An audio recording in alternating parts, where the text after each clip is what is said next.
Shalom Bapak Ibu Saudara-saudari yang terkasih.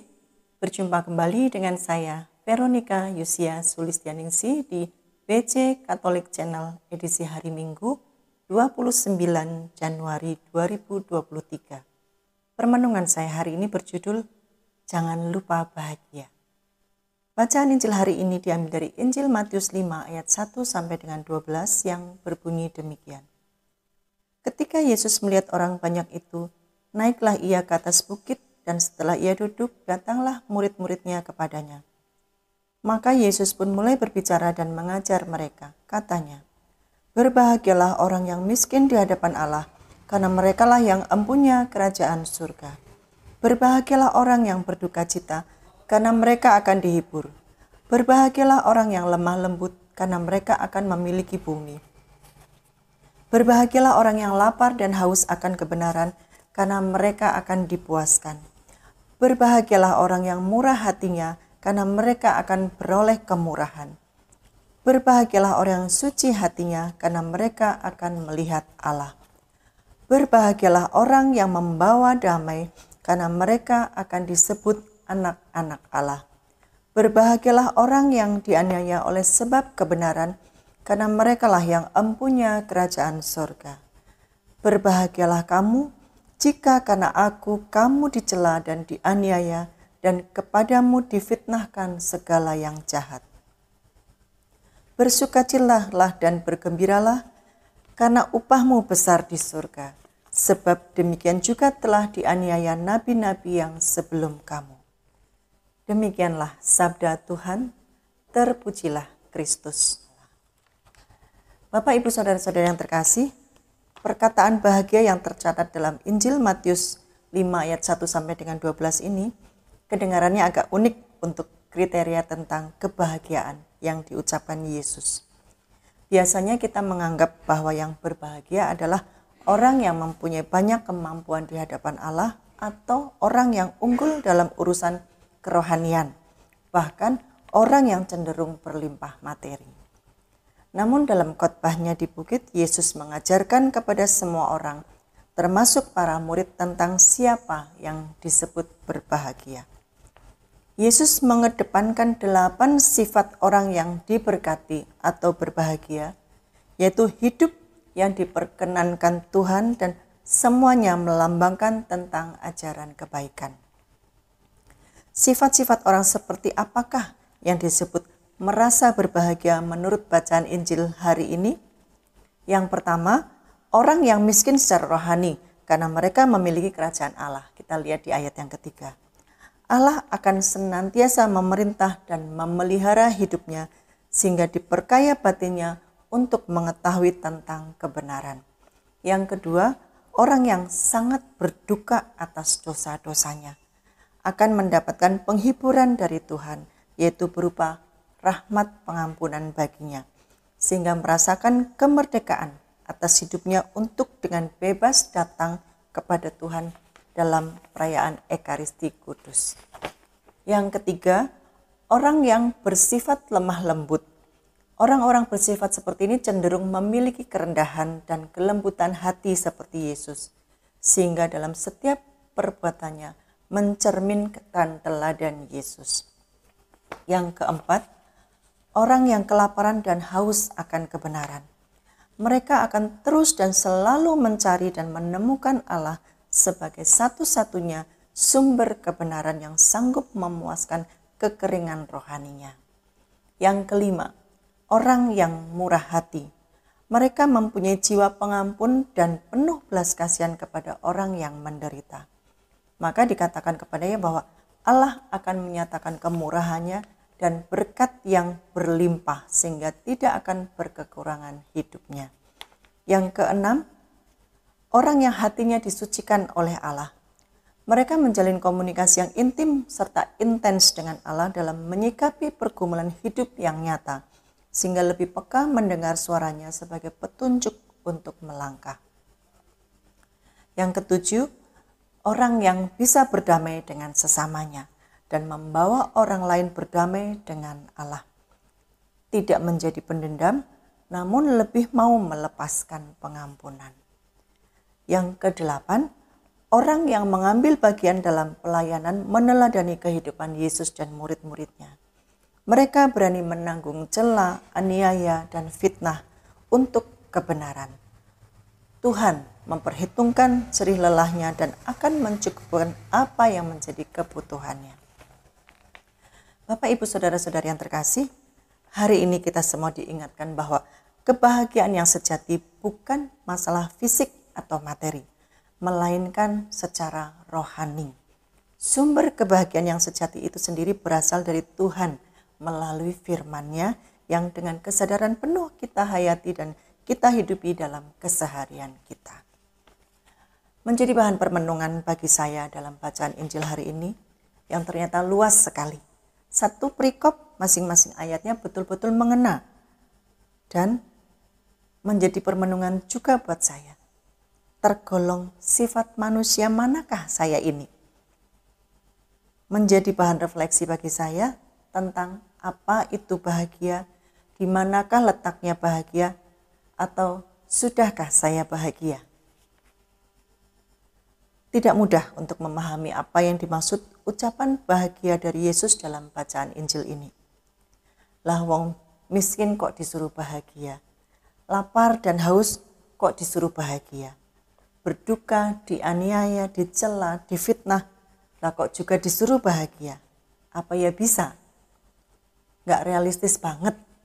Begitu ya dalam pikiran bodoh saya sebagai manusia. Dan ini juga mungkin sepemikiran dengan umat yang lain juga. Sabda Yesus dalam Matius 5 ayat 1-12 sungguh sederhana, namun sangat dalam maknanya. Yesus mau menunjukkan kepada saya bahwa cara berpikir tentang meraih kebahagiaan dalam kehidupan ini tidaklah harus selalu diukur dengan apa yang ditetapkan oleh dunia yang acuannya adalah materi saja. Seiring berjalannya waktu, saya kembali diingatkan tentang sakramen baptis yang telah saya terima. Bahwa memulai kebahagiaan harus diawali dari pertobatan.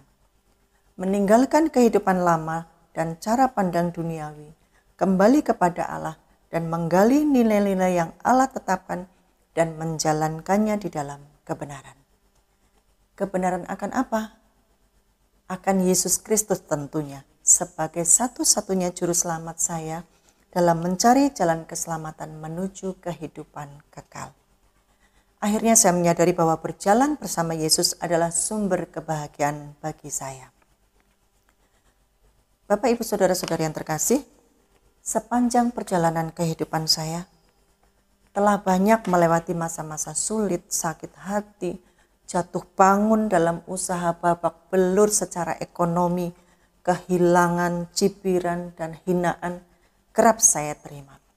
Merasa tersisihkan, merasakan sakit yang berkepanjangan, dan lain sebagainya. Semua itu kadang-kadang membuat saya menjadi frustasi dan tidak merasakan kebahagiaan. Sampai pada suatu ketika, saya mengikuti prosesi jalan salib. Dan di sana saya merenungkan setiap peristiwa yang dialami oleh Yesus. Betapa menderitanya Yesus dalam karya penyelamatan untuk penebusan dosa-dosa saya. Saya merenungkan bahwa penderitaan yang saya alami belum seberapa penderitaan Yesus yang dialami dengan wafat di kayu salib.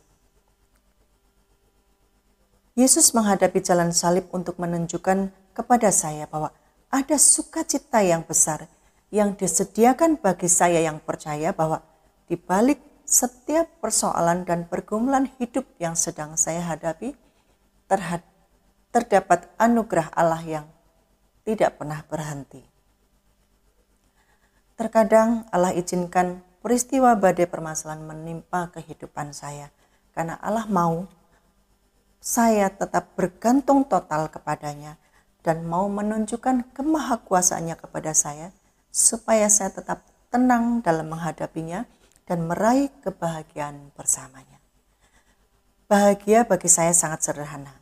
Satu contoh, saya bersahabat dengan salah satu ibu yang berprofesi sebagai seorang pemulung yang harus berjuang sedemikian rupa untuk tetap bisa survive menghidupi anak-anaknya.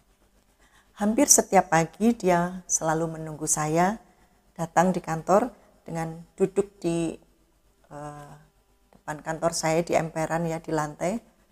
Dan saya pun dengan santainya terkadang ikut duduk bersama dia. Bercerita, sekedar ngobrol, kemudian saling berbagi cerita. Kami bisa saling tertawa lepas. Seringkali saya memberinya sedikit berkat untuk membeli keperluan dapur mereka. Saling mendoakan walaupun kami berbeda keyakinan. Saling menguatkan ketika sama-sama menghadapi situasi yang sulit. Walau tentu berbeda kasusnya. Dan ini sudah berjalan sekian tahun lamanya. Bagi saya ini sungguh menyenangkan. Saya berteman juga dengan tukang parkir yang berkebutuhan khusus, dengan orang-orang yang tersisihkan, yang membuat saya merasa bahwa hidup saya berharga bagi banyak orang. Kadang terharu juga ketika mereka mendapat berkat yang lebih, kemudian mereka datang ke kantor saya sekedar membelikan saya makan siang atau buah. Mungkin ini tidak seberapa, namun sungguh luar biasa bagi saya. Belajar memberi dari kekurangannya. Rahmat kemurahan hati mengalir dari orang-orang sederhana dan menjadi inspirasi bagi saya bahwa memberi tidak harus menunggu berkelimpahan dahulu, karena tidak akan ada kata cukup untuk diri sendiri. Sesederhana ini, tetapi ini sungguh membuat saya merasakan kebahagiaan. Ada rasa syukur kepada Allah ketika saya melihat ke bawah, bahwa masih banyak orang yang tidak seberuntung saya. Dan ini menjadi tugas perutusan bagi saya untuk menjadi pembawa kabar sukacita bagi setiap orang yang saya jumpai. Ada pelajaran berharga yang bisa saya ambil dari persahabatan dengan orang-orang kecil ini, bahwa ketulusan dan kerendahan hati adalah kunci dari kebahagiaan sejati. Dari permenungan ini saya belajar untuk menjadi pribadi yang meneladani 8 sifat baik yang Yesus sampaikan dalam Injil Matius ini, supaya saya bisa menjadi orang yang disebut berbahagialah. Karena kata berbahagialah atau dengan kata lain diberkatilah menunjuk pada kebahagiaan atau keadaan diberkati oleh Tuhan.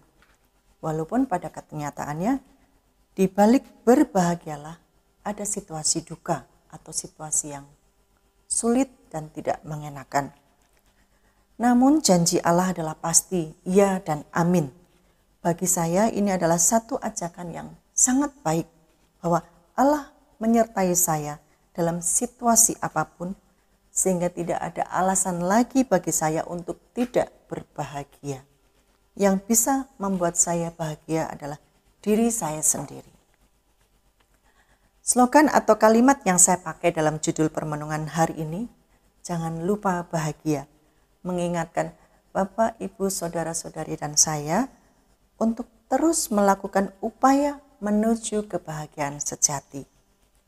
Sudahkah kita bahagia hari ini?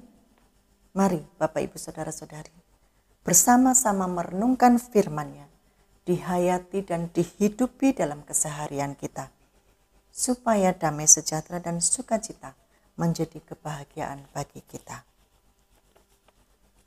Tidak selalu keadaan akan baik-baik saja, tetapi apapun keadaannya, ambillah keputusan untuk tetap percaya. Karena saat kita percaya, ada pertolongan dari Tuhan yang diberikan bagi kita. Matius 11 ayat 28, marilah kepadaku semua yang letih lesu dan berbeban berat, aku akan memberikan kelegaan kepadamu. Terpujilah Allah selama-lamanya. Demikian permenungan dan sharing yang boleh saya bagikan, kiranya menjadi berkat bagi kita semua. Sampai berjumpa kembali pada edisi berikutnya di BC Katolik Channel. Berkah dalam